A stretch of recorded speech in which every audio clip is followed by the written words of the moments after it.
Hola a todos,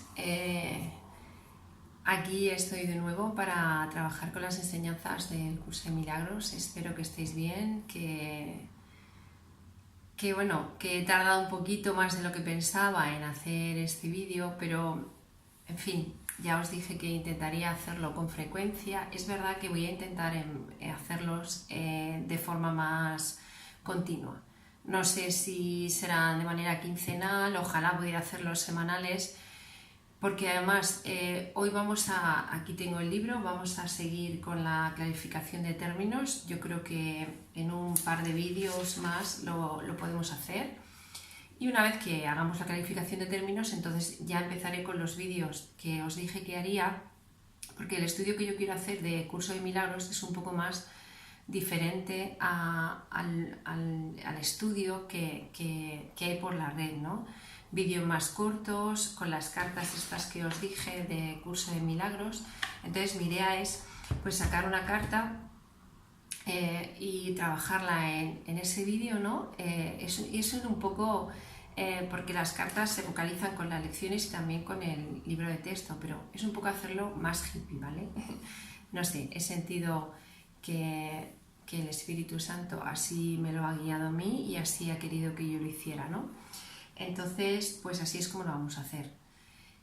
Voy a hacer ahora estos vídeos de clarificación de términos y seguidamente voy a ver si me puedo organizar para hacer las lecciones, porque las lecciones son, que ya os comenté que el libro tenía 3 partes, tenía el libro del manual para el maestro, que os lo podéis leer porque, bueno, está bien, es un poco como las características que tiene que tener un maestro de Dios. Y también está la parte del libro de lecciones y el libro de texto. Entonces, el libro de texto, en vez de ir haciendo un vídeo por cada capítulo, porque serían vídeos de hora y pico, ¿no? Pues hay gente en la red que lo hace, como pues María Ibar, por ejemplo, lo hace a través de Mindalia Televisión, Enrique Villanueva, Enrique Corbera también me parece que... Bueno, Enrique Corbera trabaja de otra manera. Pero vamos, que hay muchísimos grupos en Facebook, si vosotros ponéis un curso de milagros, que os dicen cómo podéis trabajar capítulo a capítulo, ¿no? Pero no es mi caso. Mi caso yo quiero que sea diferente, ¿no? Quiero que sea, pues, de una manera un poco más aleatoria, y aunque las lecciones sí que hay que hacerlas una a una, porque el libro de lecciones son 365 lecciones. Y claro, lo suyo es hacer uno al día, aunque no es obligatorio, puedes hacer uno o dos o tres o más o 4 al día, ¿no? Perdón, uno o tres o más, no, me refería más días. La misma lección, no lo he explicado bien, la misma lección, la lección 1 puedes hacerla 1, 2, 3 o 4 días, no, 3 o 4 lecciones al día. Que al decirlo me ha quedado así como mi cabeza me ha dicho, ¿qué ha dicho, no? Vale, pues no puede ser así, ¿vale? Hay que hacerlo de esta manera que os digo. Sería una lección al día, o esa lección, si yo quiero trabajarla, pues la alargo pues 2 o 3 días. O sea, no hay que hacer exactamente las lecciones los 365 días del año, ¿de acuerdo? Bueno, pues espero que hayáis visto los otros vídeos que ya están subidos en la red. También supongo que los inconvenientes que he tenido para ponerme a hacer vídeos pues también son perfectos, ¿no? Porque también ayudan a que se suscriba quizá más gente. He visto que no somos muchos, pero bueno, ya no voy a esperar más, ya los que somos perfectos. Y bueno, pues como siempre os digo, en este canal, pesadita yo, lo sé, pues si compartís los vídeos o invitáis a la gente a suscribirse, pues yo os lo agradecería, porque pues así la labor es un poquito más grande y es un poco también una manera de contribuir vosotros a que el curso se expanda, ¿no? Y es una manera también de devolver vosotros lo que estáis recibiendo a través de estos vídeos, ¿no? Sería como la vida me lanza esto, ¿no? Pues yo se lo lanzo a la vida, y esa reciprocidad veréis cómo os va a hacer crecer todavía más rápido, ¿vale? Porque el curso, como ya os he dicho en los vídeos anteriores, os dice lo que enseñes es lo que aprenderás. Entonces, pues cuanto más compartamos, más nos involucramos y más rápido vamos a avanzar en este tema. Y bueno, pues ya creo que he dicho todo lo que quería decir o que tenía que decir, que es importante, que atendáis los vídeos, que si no entendéis cualquier cosa me mandéis un email, ya sabéis que yo estoy aquí disponible. Puede ser que tarde un poquito más en contestar, pero normalmente suelo contestar siempre. Y dicho esto, pues vamos a continuar. Este vídeo lo voy a titular Calificación de términos 2, porque hay uno que es el primero. Y vamos a continuar adelante, si os parece bien, con la calificación de términos. Esta calificación de términos se hace para que no os rayéis la cabeza cuando yo empiece a utilizar, pues por ejemplo, la primera calificación es mente-espíritu. Explica un poco lo que significa para que vosotros cuando estos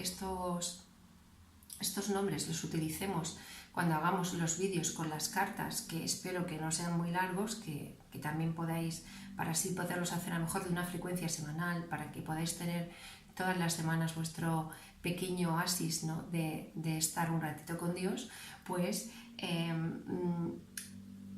es importante que esta terminología pues la tengáis, ¿no?, para saber de qué estamos hablando, ¿no?, porque si no sería como un poquito difícil de seguir, ¿no? Bueno, pues voy a empezar con la primera clarificación de mente-espíritu. El término mente se utiliza para representar el principio activo del espíritu, el cual le suministra a este su energía creativa. Cuando el término va con mayúscula se refiere a Dios o a Cristo. Es decir, la mente de Dios o la mente de Cristo, que también la podéis oír en algunos vídeos, algunos compañeros, que llaman la mente recta. El espíritu es el pensamiento de Dios que Él creó semejante a sí mismo. El espíritu unificado es el único Hijo de Dios o Cristo. En este mundo, puesto que la mente está dividida, los hijos de Dios parecen estar separados. Sus mentes a sí mismos no parecen estar unidas.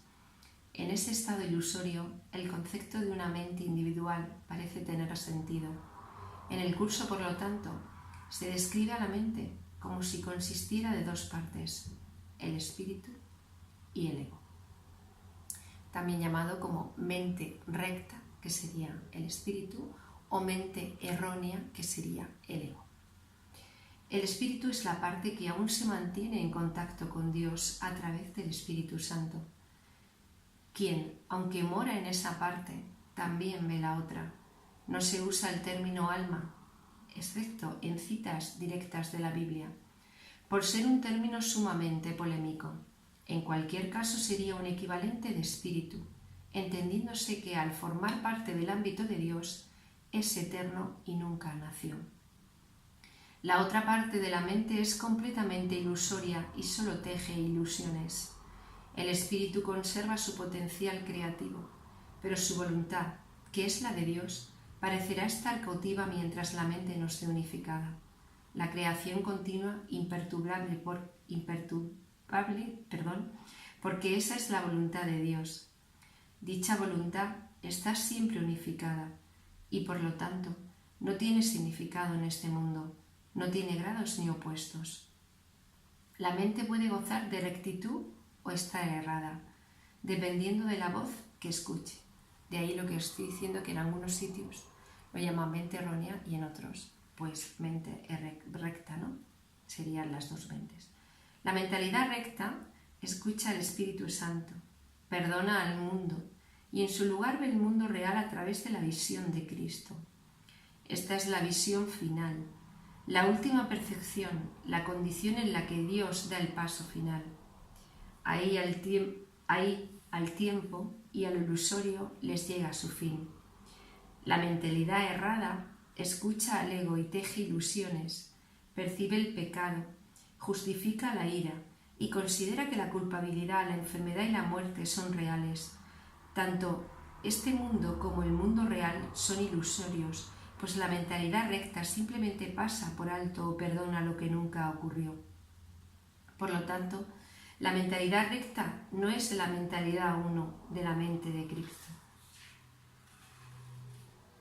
cuya voluntad es una con la de Dios. La única libertad que aún nos queda en este mundo es la libertad de elegir, y la elección es siempre entre dos alternativas o dos voces. La voluntad no está involucrada en la percepción a ningún nivel y no tiene nada que ver con los procesos de elegir. La conciencia es el mecanismo receptor, el cual recibe mensajes tanto del plano superior como del interior, del Espíritu Santo o del ego. La conciencia tiene niveles y puede cambiar drásticamente de uno a otro, pero no puede trascender el dominio de lo perceptual. En su nivel más elevado se vuelve consciente del mundo real y puede ser entrenada para hacer eso cada vez con mayor frecuencia. Sin embargo, el hecho mismo de que tenga niveles y de que pueda ser entrenada demuestra que no puede alcanzar el conocimiento. Aquí estaríamos haciendo diferencia entre la consciencia, que sería esta mente que realmente está junto a Dios, ese que sí que tiene alcance al conocimiento, y la conciencia, que sería nuestro consciente. ¿Qué nos está diciendo aquí? Pues evidentemente nos está haciendo la diferencia entre las dos mentes, ¿no? Como tenemos ese concepto de separación que no es real, porque en el vídeo anterior ya os expliqué cómo se forma el ego, cuál es la dinámica del ego y cómo actúa, ¿no? Pero sí que es verdad que mientras que estemos en este mundo nos vamos a levantar todos los días con esa conciencia de separación, porque así lo experimentamos, porque esa mente errónea nos dice todo el día que estamos separados, pero separados de Dios, ¿vale? Esa dualidad que vive en nuestra cabeza, nosotros la manifestamos fuera con ese ego que continuamente nos está hablando de miedo y de culpa por sentirme separado del otro, pero es lo que os expliqué realmente. El otro no tiene la culpa de nada, ni tampoco debe ser juzgado en este pensamiento dual de separación. El otro simplemente es mi hermano y tiene una mente dividida igual que yo, pero ambos sabemos que no es real. No es real. Lo que pasa es que no escuchamos esa parte nuestra, esa mente de Dios que nos intenta ver el mundo real. Esa parte de Dios sería la consciencia, y esta parte nuestra consciente sería un poco la que divaga entre uno y otro. Entonces aquí te dice, te levantas por la mañana con las dos mentes, ¿no? Nos levantamos todos con esa dualidad, pero no podemos elegir mientras que estemos aquí, no podemos elegir no sentirnos separados, porque estamos en el mundo de la separación que nosotros hemos creado, porque aunque sea una ilusión estamos aquí, y eso no quita que tenemos que seguir estando aquí, ¿no? Pero sí que podemos elegir desde dónde podemos vivir esta ilusión que nosotros vivimos como real todos los días, ¿no? La podemos elegir desde esa mente errónea, que sería el ego, o desde nuestra mente de Dios, que sería el amor, ¿no? Esa es la decisión que nosotros tenemos cada día. De hecho, yo antes de despertar todos los días, ya desde la cama, ya directamente ya me pongo en oración y le pido al Espíritu Santo que guíe mi día, porque sé que su guía me llevará a la paz. ¿Por qué? Porque Él ve las dos formas. Él, como ha dicho, ¿no? El Espíritu Santo está en la mente de Dios, pero también puede ver la otra y ver que es una ilusión. Y puede ayudarte a ti a verla con sus ojos, pero eso lo tienes que pedir. Tú tienes que entregarle ese día al Espíritu Santo, tienes que decirle, tu voluntad es mi voluntad, que se haga tu voluntad. Ayúdame a ver el mundo como tú lo ves.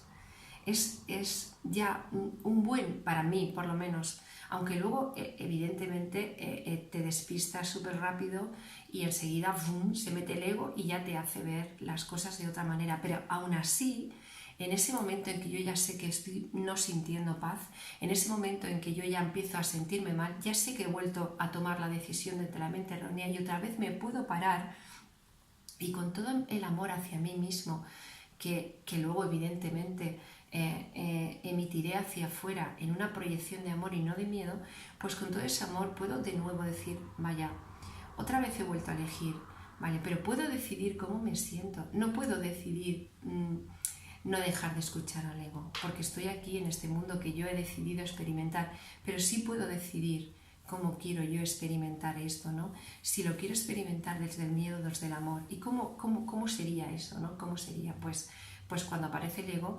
directamente mirarlo y no asustarse de las sombras que el ego continuamente está emitiendo, ¿no? Sino decir, vale, ya sé que estás ahí, pero vale, voy a continuar mi día desde el amor porque puedo elegirlo, aunque te lleve a ti ahí. Y ¿sabes qué pasa? Que al final, cuando haces eso, las sombras a la vez son más pequeñas y cada vez influyen menos en ti y cada vez estás más iluminado y menos oscuro. Bueno, vamos a continuar con la siguiente calificación. El ego y el milagro. Las ilusiones no perdurarán, su final es indudable y eso es lo único que es seguro en su mundo. Por eso es por lo que es el mundo del ego. ¿Qué es el ego entonces? El ego no es más que un sueño de lo que en realidad eres, un pensamiento de que estás separado de tu creador y un deseo de ser lo que él no creó. El ego es un producto de la locura, no de la realidad. Es tan solo un nombre para lo innombrable, un símbolo de lo imposible, una elección de opciones que no existen. Le damos un nombre solo para que nos ayude a entender que no es más que un pensamiento ancestral, según el cual aquello que se ha inventado es inmortal. ¿Mas qué podía proceder de ello, excepto un sueño que, al igual que todos los demás sueños, tan solo puede terminar en la muerte? ¿Qué es el ego? El ego no es nada, pero se manifiesta de tal forma que parece ser algo. En un mundo de formas que no se puede negar el ego, pues solo él parece real. Mas ¿podría el Hijo de Dios, tal como su Padre lo creó, morar en una forma en un mundo de formas? Si alguien te pide que definas al ego y expliques cómo se originó, es porque cree que el ego es real e intenta, por definición, asegurarse de que su naturaleza ilusiva quede oculta tras las palabras que parecen otorgarle realidad. Ninguna definición que se haya hecho de una mentira puede hacer que ésta sea verdad, ni tampoco puede haber una verdad que las mentiras puedan realmente ocultar. La realidad del ego no se niega con palabras, ni su significado se vuelve claro por el hecho de que su naturaleza parezca tener una forma.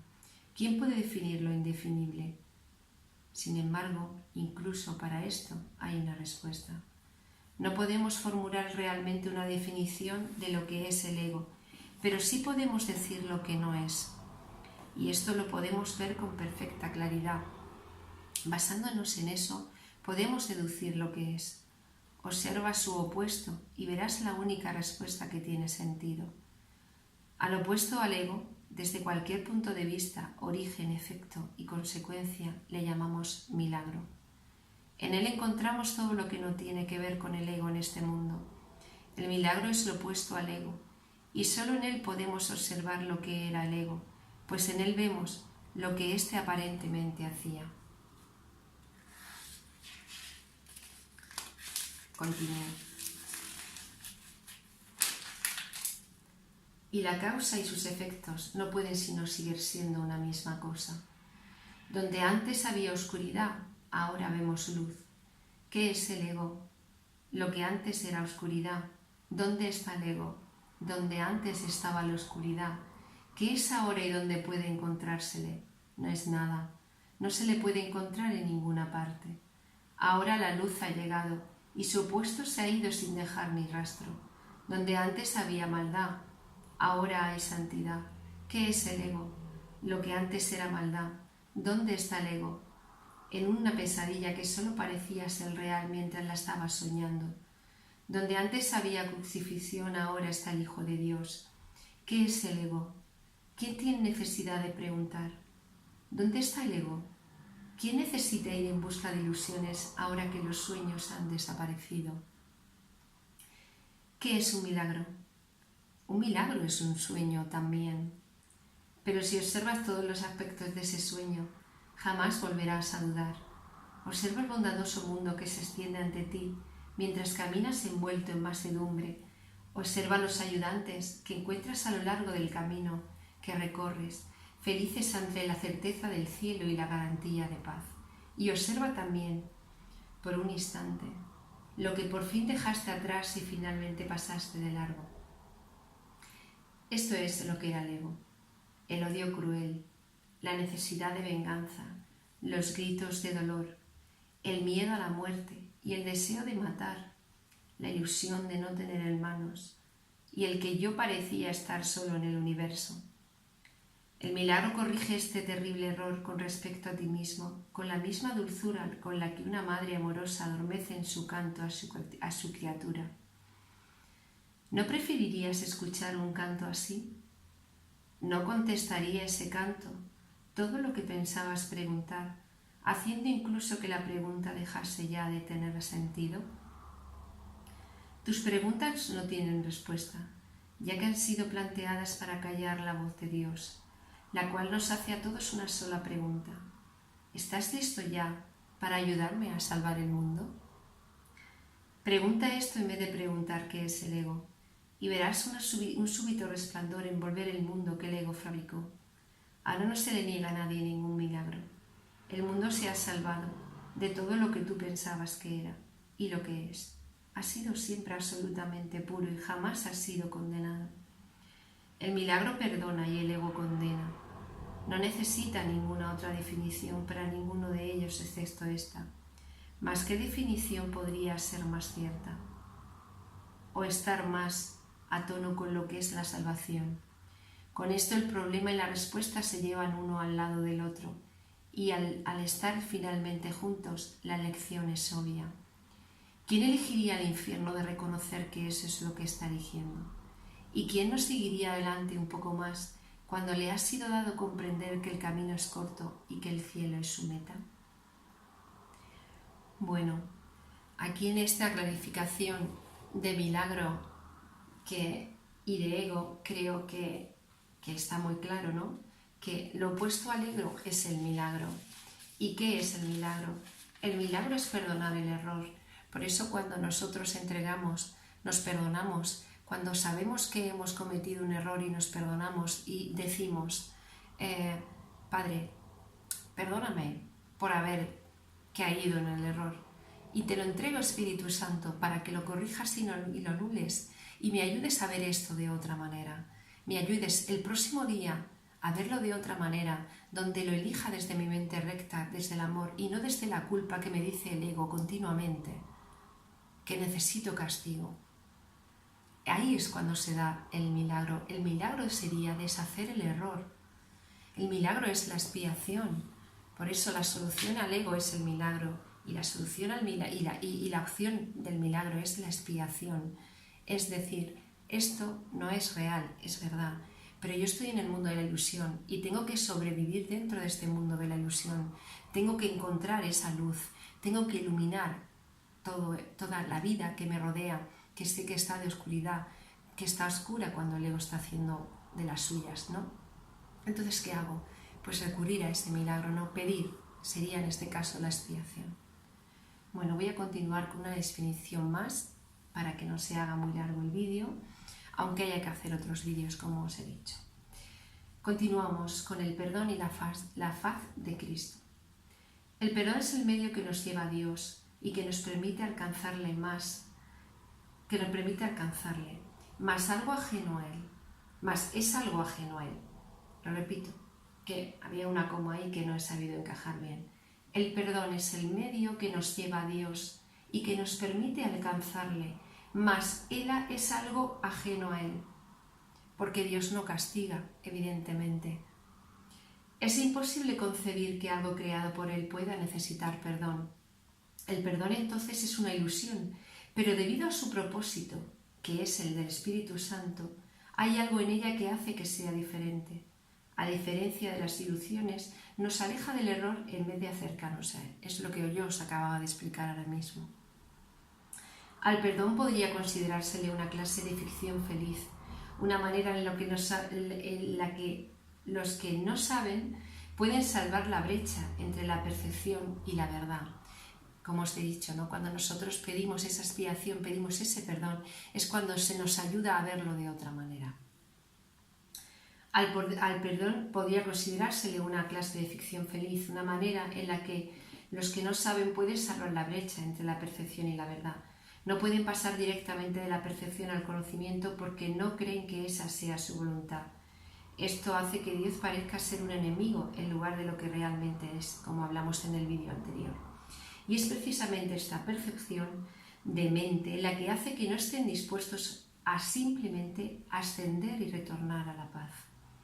Y de este modo necesitan una ilusión de ayuda porque se encuentran desvalidos, un pensamiento de paz porque están en conflicto. Dios sabe lo que su Hijo necesita antes de que Él se lo pida. Dios no se ocupa en absoluto de la forma, pero al haber otorgado el contenido, su voluntad es que se comprenda, y eso basta. Las formas se adaptan a las necesidades, pero el contenido es inmutable, tan eterno como su Creador. Antes de que el recuerdo de Dios pueda retornar, es necesario ver la faz de Cristo. La razón es obvia. Para ver la faz de Cristo se requiere percepción. El conocimiento no es algo que se pueda ver, pero la faz de Cristo es el gran símbolo del perdón, es la salvación. Es el símbolo del mundo real. El que la ve deja de ver el mundo. Está tan cerca ya del umbral del cielo como es posible estar mientras aún esté afuera. Mas desde ahí, un paso más bastará para entrar. Es el paso final, pero ese se lo dejaremos a Dios.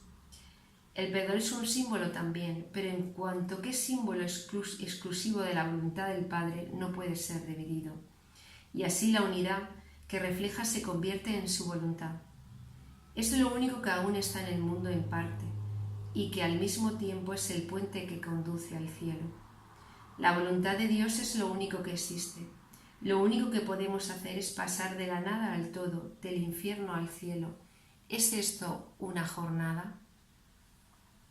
No, en verdad no lo es, pues la verdad no va a ninguna parte, pero las ilusiones cambian según el lugar o la época. El paso final no es más que otro cambio, por ser una percepción, es una parte irreal. Sin embargo, esa parte desaparecerá, lo que entonces quedará será la paz eterna y la voluntad de Dios. Ahora ya no hay deseos, pues los deseos cambian, incluso lo que una vez se deseó puede volverse indeseable. Esto es así porque el ego jamás puede estar en paz. Pero la voluntad es constante por ser el don de Dios, y lo que Él da es siempre como Él mismo. Este es el propósito de la faz de Cristo. Es el regalo de Dios para la salvación de su Hijo. Contempla únicamente esto y así habrás sido perdonado. Cuán hermoso se vuelve el mundo en ese instante en que ves la verdad acerca de ti mismo reflejada en Él. Ahora estás libre de pecado y contemplas tu impecabilidad. Ahora eres santo y así lo percibes. Y ahora la mente retorna a su Creador, la unión de Padre e Hijo, la unidad de unidades que se encuentra detrás de toda unión, aunque más allá de todas ellas. No se ve a Dios, sino que únicamente se le comprende. No se ataca a su Hijo, sino que se le reconoce. Bueno, pues esto es un poco más lo que estábamos hablando, ¿no? Como os he dicho, la manera en que tú perdonas, cuando tú pides esa expiación, cuando tú te perdonas por haber cometido ese error, cuando tú simplemente, es que cuando lees mucho el curso, ¿no? Al principio te puedes un poco como colapsar, ¿no? Pero luego conforme vas avanzando y avanzando y leyendo, te vas como reduciendo un poquito, ¿no? Al final, incluso hay veces que simplemente en el silencio ya puedes perdonarte, ¿no? Pero ¿cómo quiero yo que lo aprendáis o cómo lo he aprendido yo o cómo lo podemos aprender juntos, ¿no? Pues sería eso, o sea, yo cometo ese error, ¿no? ¿Cómo puedo, ese perdón me ayuda a ver la faz de Cristo, a darme cuenta que soy impecable, que no he hecho absolutamente nada, que no soy culpable de nada, que todo está ahí pendiente de mí, de mi mente santa, que a través del Espíritu Santo puede borrar y anular los errores que comete la mente errónea, ¿no? Y entonces, cuanto más sanemos esa mente errónea, cuanto más entregue yo esos errores, más irá cambiando mi percepción. Por eso os digo que cuando yo tenga algo que me pase, no sé, cualquier cosa, que haya atacado a mi hermano, me sienta culpable porque no soy lo suficientemente buena, guapa, estupenda, no lo he hecho bien en el trabajo. Cuando a mí me pase eso, yo simplemente tomaré esa actitud de humildad y de silencio y diré: Padre, escúchame, perdóname, me perdono y perdóname. No tiene nada que perdonarte, ya te lo he dicho, pero si queremos hacerlo así, y si no, simplemente me perdono por haber cometido este error desde mi mente errónea, porque he decidido mal, y te lo entrego, Espíritu Santo, para que tú lo corrijas y no alunes, y me ayudes a verlo de otra manera, me ayudes a verlo desde la mente de Dios, desde Jesús, como lo ve Jesús, desde esa faz de Cristo. Entonces ahí es cuando se ilumina y es cuando realmente vemos que no somos culpables de nada, porque es verdad que los errores se anulan, os lo digo por experiencia, se anulan completamente y la percepción va cambiando muchísimo más del miedo al amor y eso se traduce en paz. Bueno, pues espero haberos ayudado con este vídeo, espero que lo hayáis entendido, alguna duda que tengáis me la comunicáis al email y voy a dejar este vídeo aquí, haré ahora otro vídeo si me da tiempo y si no otro día. Y vamos a continuar un poquito más con la clarificación de términos, ya no nos queda mucho y enseguida podremos empezar con estos vídeos que yo os he dicho, ¿de acuerdo? Los de las cartas. Pues sin más, os mando un beso y un abrazo a todos y muchísimas gracias por estar al otro lado, porque si no, esta labor no sería posible. Un beso y un abrazo para todos. Gracias.